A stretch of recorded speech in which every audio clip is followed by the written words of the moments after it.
জুনায়েদ আহমেদ পলক ছাত্র দল করত। জুনায়েদ আহমেদ পলক শেখ হাসিনা সরকারের আইসিটি প্রতিমন্ত্রী ছিলেন।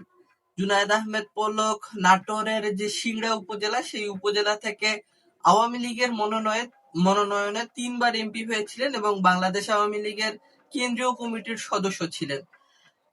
জুনায়েদ আহমেদ পলক ছাত্রদল করতেন এমন অভিযোগ কে করেছেন?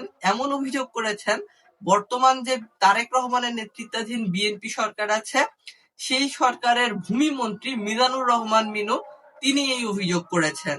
তিনি অভিযোগ করে বলেছেন যে আমাদের কাছে একটা ছেলে আসলো, আমরা সেই সময় ছাত্র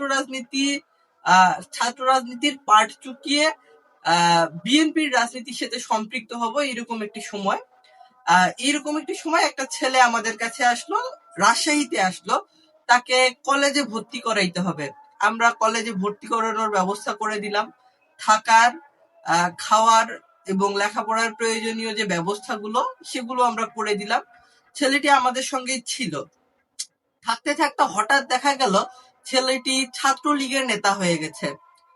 ছাত্রলীগের নেতা হয়ে যাওয়ার পরে দেখা গেল যে কোনো একটি সংসদীয় আসনে সেই ছেলেটি আওয়ামী লীগ থেকে সংসদ সদস্য পদে নির্বাচন করার জন্য মনোনীত হলো।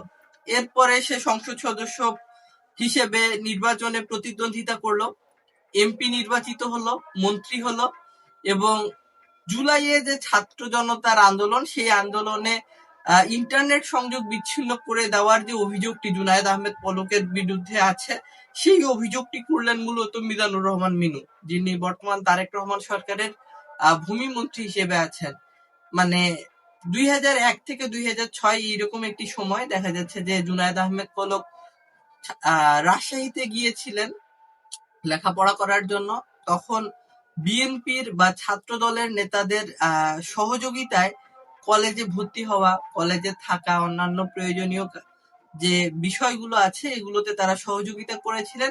কিন্তু ছাত্র দল থেকেই হঠাৎ করে ছাত্রলীগে চলে আসা, ছাত্রলীগের নেতা হওয়া, আওয়ামী লীগ থেকে এমপি ইলেকশনের নমিনেশন পাওয়া, এমপি হওয়া, মন্ত্রী হওয়া, এই ব্যাপারগুলো কেমন করে জানি হঠাৎ করেই ঘটে গেল, ঠিক বুঝতে পারলেন না তারেক রহমানের ভূমিমন্ত্রী মিজানুর রহমান মিনু।